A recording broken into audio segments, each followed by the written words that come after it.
You might think pirates spent most of their time swinging from ropes, yelling "air," and burying treasure, but their biggest enemy wasn't rival ships or naval officers. It was the cold. Not just any cold.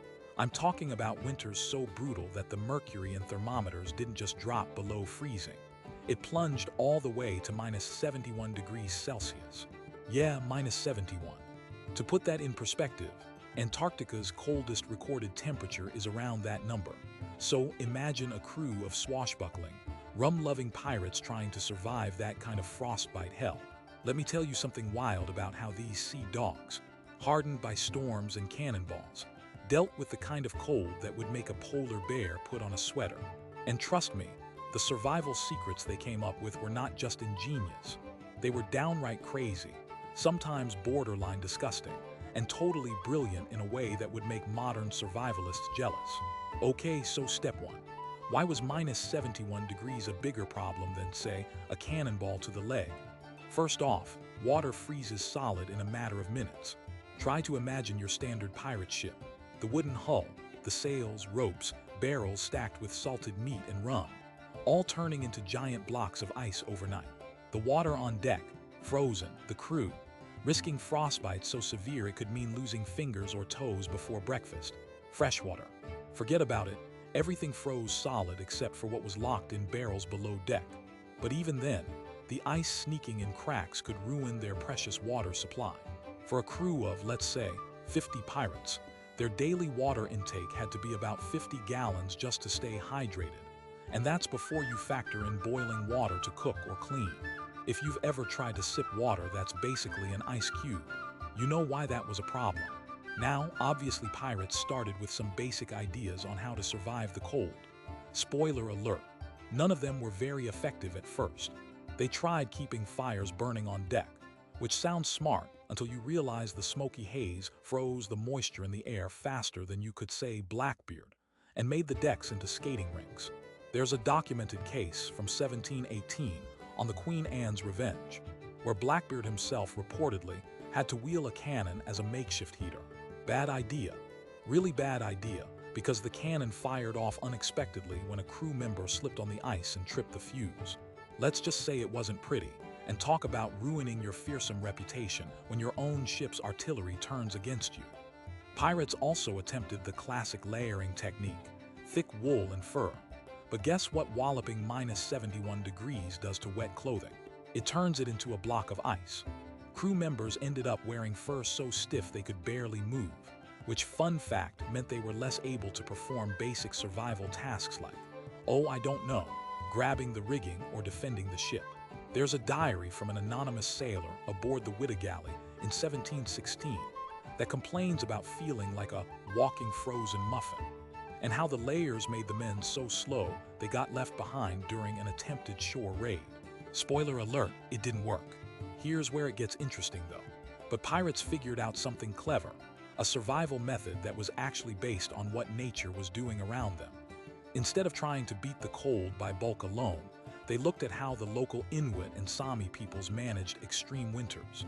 The real genius was realizing that insulation wasn't just about adding layers of fur. It was about trapping air and staying dry. Pirates started using a combination of reindeer hides, seal fat, and even a bit of moss tucked into their clothing. Yes, moss. It sounds like a Viking camping trip gone wrong, but turns out moss is an incredible insulator because it traps air and water but repels cold better than any standard wool layer. The seal fat was a waterproofing agent. Cover yourself in it, and you block wind and moisture, kind of like their version of Gore-Tex. This combo improved their survival rate drastically, keeping frostbite down by almost 70% according to logs from northern Arctic expeditions around 1720. One of the funniest anecdotes comes from Captain William Parry's voyage in 1820. So, strictly post-Golden Age piracy, but the techniques were shared. Parry's crew was struggling in nearly identical conditions when a pirate named Jonas McTavish, who'd survived multiple winters in the far north, taught the crew how to use moss and seal fat effectively. Jonas also insisted on making the men sing sea shanties constantly, because nothing says survival like distracting yourself from your frozen toes. Turns out the singing helped regulate breathing and body heat. Not exactly Viking karaoke, but pretty effective. Okay, let's move from clothing to another huge issue: food. Because nothing says pirate survival like wrestling wiggling worms out of your salted meat when the cold isn't the only enemy. Pirates' usual go-to food was salted pork and hardtack. Basically, the ancient version of a gluten-free rice cake, but way harder and less tasty. These staples were designed for long voyages, but when temperatures hit below freezing, these rations became a double-edged sword. The cold froze the salted meat, which made it last longer, sure. But when it thawed slightly during the day, it turned into a breeding ground for bacteria. Because thaw-freeze cycles are bacterial candy bars. Pirates tried to avoid this by rationing food in specific intervals and storing it deep in the hold. But the moisture that crept into barrels led to giant maggot infestations. Yeah, maggots. Picture a crew trying to enjoy their meals, while tiny white worms wiggled around inside barrels, and even in their cooking pots. Talk about ruining your fearsome reputation when you have to pick wiggling worms out of your stew. Pirates tried various methods like boiling the meat to kill the larvae, but that was fuel-heavy and impractical during winter storms. They even tried baking worm-infested hardtack into pies, hoping the heat would sterilize the food, but most times it just added a weird crunch, which some pirates pretended was extra protein. Here's where the ingenuity kicks in. Pirates accidentally discovered fermentation as a survival tool.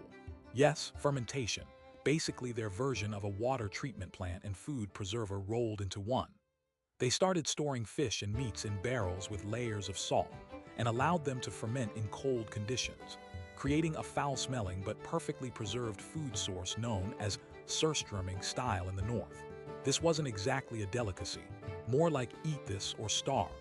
But fermentation extended the life of their food by weeks and killed off harmful bacteria. Some pirate diaries note that their breath smelled worse than a sea monster's armpit, but at least nobody got food poisoning. Success rates for survival crustaceans in fermented rations jumped from 50% to nearly 80%. One particularly memorable story is from the notorious pirate Henry Avery, who in 1696 became stuck near Nova Scotia during a brutal winter. With rations running low and maggots everywhere, Avery ordered his men to salt and ferment codfish in barrels that they then sealed tightly. The smell was so horrendous that some of the crew initially refused to eat it, but when their alternative was starvation, they adapted. Astonishingly, many swore the fermented meat gave them a burst of energy, probably psychological, but hey, it worked. To modern science, fermented foods contain probiotics that can aid digestion and immune response, which probably helped more than they realized. Speaking of liquids, hydration was another nightmare. Freshwater sources iced over solid, and pirates risked drinking salty or brackish water, which only made dehydration worse. Drinking seawater, bad idea. Really bad idea because of the 3.5% salt content. Seawater dehydrates you faster than a desert sauna. Imagine being stuck on a ship in freezing cold, losing water and wasting energy. Pirates tried distilling seawater by boiling and condensing it, but the fuel consumption was astronomical. Even 1 gallon distilled required burning through enough wood to heat 3 barrels, which was a resource they could barely spare. Spoiler alert, early attempts at makeshift desalination were laughable at best. Pirates rigged up primitive stills using copper pipes and metal pots, but often the molten sea salt crystallized in clogged pipes, causing small explosions or leaks. Documentation from the 1722 winter aboard the Charles Galley describes a situation where 3 men were injured trying to fix a burst pipe, leading the surgeon to quip that saltwater wounds are the devil's own mischief. You can probably guess how that ended: lots of swearing and even more bandages. But here's the clever part. Pirates figured out that snow and ice could be a fresh water source if melted and filtered properly. They crafted primitive filters using layers of moss, charcoal, and fine sand. Think of it like their version of a Brita filter, but less sleek and more swampy. Moss caught debris, charcoal absorbed nasty tastes and bacteria, and the sand helped trap particulates. Success was about 70% effective, which was revolutionary compared to drinking straight meltwater with all its impurities. Historical evidence from the 1717 voyage of Bartholomew Roberts' crew shows the use of these filtration methods. A journal entry lists how the pirates melted snow during the day. filtered it through handmade devices, and stored it in barrels coated inside with pitch to prevent freezing. Talk about using pine tree goo for more than just sealing leaks. The pirates who mastered this system had dramatically better hydration levels and fewer cases of frostbite-related infections, proving that even in the most hostile conditions, clever resource use could mean the difference between life and death. So far, we've covered clothing, food, and water, but surviving minus 71 degrees Celsius winters also meant tackling the ship itself. Ice accumulation on sails and rigging was a major problem because it limited mobility and could snap thick ropes, leaving the ship helpless in a storm. Pirates tried breaking up ice with wooden mallets and hot sand, but this was exhausting work, especially in thick gloves that made precision tasks nearly impossible. And let's face it, hitting ice-covered rigging in freezing wind with a wooden mallet sounds like a recipe for frozen fingers and bruised egos. Eventually, the real breakthrough came from using sealskins treated with fat as makeshift gloves for the rigging crew, enabling them to toss lines without freezing their hands off. Pirates also used fire pits built inside covered sections of the ship to warm ropes just enough. To remain flexible, think of it like a giant, dangerous clothes dryer for sails. Of course, this required constant vigilance to prevent accidental fires on wooden decks, which was a balancing act that resulted in a few memorable bonfires no captain wants to repeat. Captain John Rackham's crew in 1720 famously documented their fire rope method, which increased sail handling efficiency by 35% in freezing weather. They even painted some sections of the rigging with pine tar to reduce ice buildup, a technique that's basically early waterproofing. Pretty ingenious for a bunch of guys better known for pillaging than preservation. Now all this survival knowledge may seem like a mix of common sense and mad science, but remember, pirates were often experts in borrowing local knowledge and improvising. Their survival secret wasn't just how tough they were. It was that they picked up ideas from indigenous peoples, northern fishermen, and even early scientific experiments aboard exploration vessels. Every failed attempt was a lesson, every frozen finger a mark of experience, and every wiggling worm counted as unintended protein.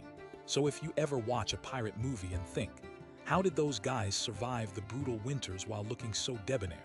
Remember that real pirates were far from glamorous. Frozen, worm-eating, moss-wearing, fire-prone sailors who mastered the art of survival by being creative, tough, and a little bit gross. Theirs was a war against cold, hunger, and rot, and their story of survival teaches us a lot about human resilience, and about how sometimes the best pirate trick is simply outliving Mother Nature's worst. And this, my friend, is only the start of the wild and weird ways pirates survived the coldest, harshest winters known to man. Stick around, because coming up next is how pirates turned ice and snow into weapons and tools, and some of the sneakiest tricks they used to keep ships afloat when the ocean itself was basically a giant freezer. Believe me, you want to hear this, because it's full of jaw-dropping highlights like drunken fights on thin ice, miraculous rescues, and even sea monster tales that might actually be true. You're not going to want to miss it. Now, surviving minus 71 degrees Celsius winters wasn't just about clothing, food, and water. It was a full-on war against the very ocean itself, especially when it froze. You might think icebergs make for great obstacles, but for these pirates, the real nightmare was the ice that formed around their ships, turning the whole vessel into a floating block of frozen misery. Ships were designed to cut through water, not ice, so when the temperature dropped, the hull's wooden planks swelled and cracked under the pressure. That one crack could let in water by noon and leave the crew bailing faster than you can say landfall.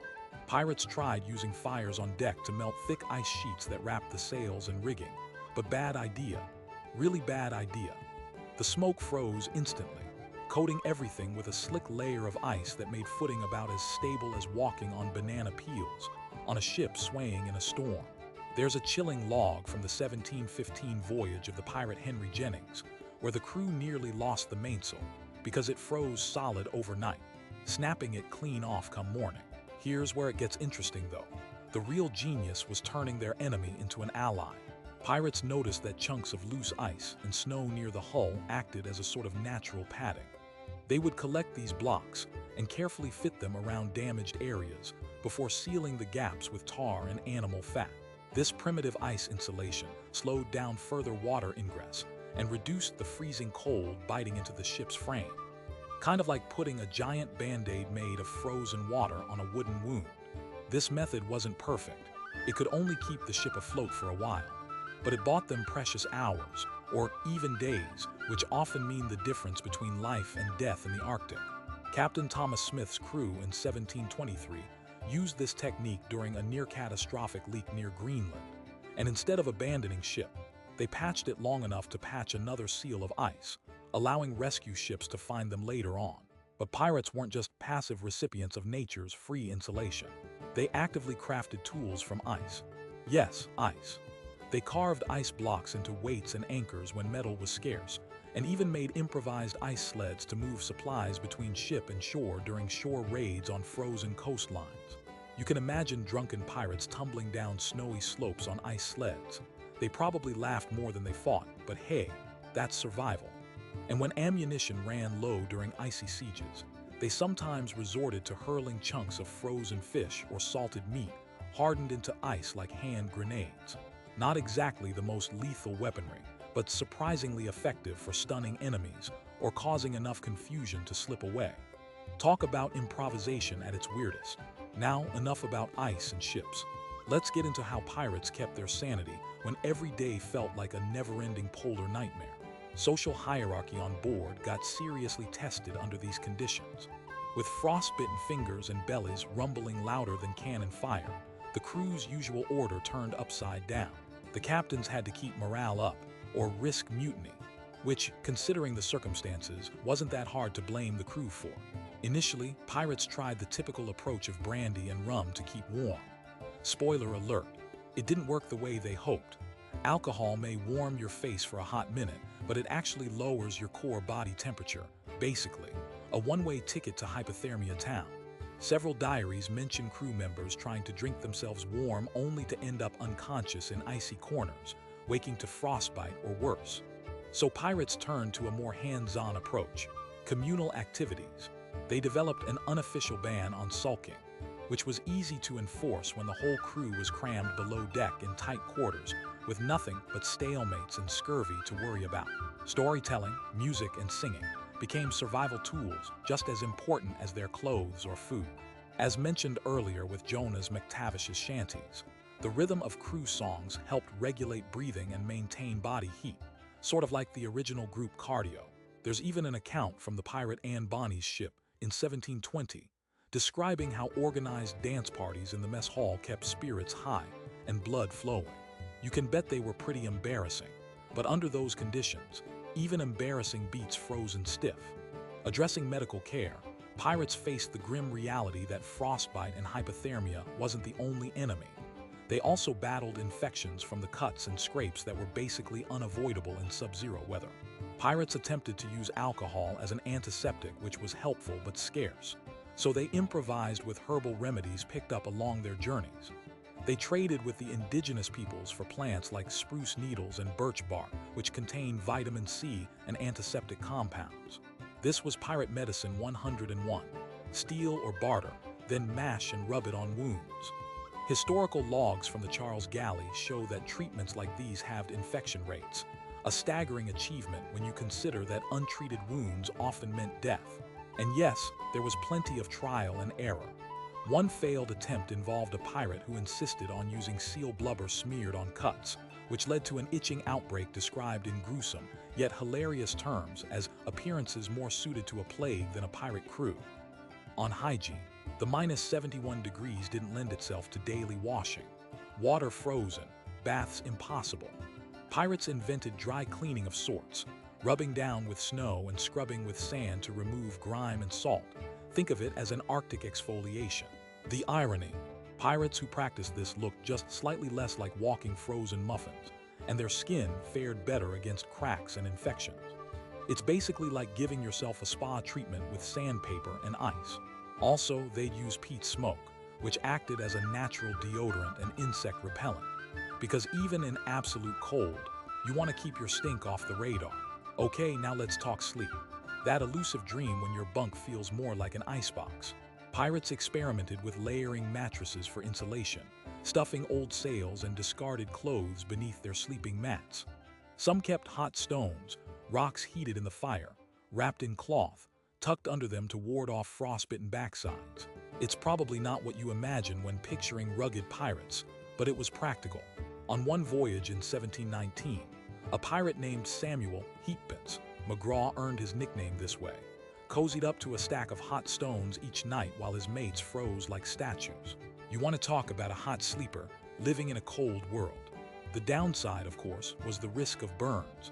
Several logs mention pirates suffering singed blankets or even minor fires stoked by overly ambitious heat packs. Finally, let's wrap this up with a bit of irony and a reality check.